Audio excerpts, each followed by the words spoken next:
احتفالا بمرور 50 سنة على هجرة المغاربة إلى بلجيكا، وبشراكة مع مجموعة من الإخوان ذو الأصول المغربية وخاصة الإخوة في مدينة أصيلة.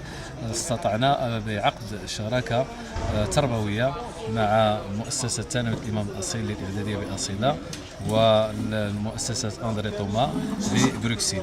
إذن هذه الشراكة تهدف إلى تبادل الخبرات التربوية، تبادل التجارب المعرفية بين المؤسستين فيما يخص الأطر التربوية، أيضا تبادل زيارات تلميذات وتلاميذ المؤسستين، وبطبيعة الحال إبداء مجموعة من التخصصات التي تعرفها المؤسسة والتخصصات التي تعرفها المؤسسة ببلجيكا، وإعطاء واحد الدينامية، واحد الدفعة الجديدة للتعريف أولا بما يدرسه المغاربة في المغرب وما يدرسه أيضا البلجيكيين في بلجيكا. إذن هذه الشراكة أو التوأمة، لأن غنبداوها بشراكة إن شاء الله ونختموها بتوأمة دائمة بين المؤسستين لإعطاء قلنا ديناميكية جديدة للجسم التعليمي بين البلدين.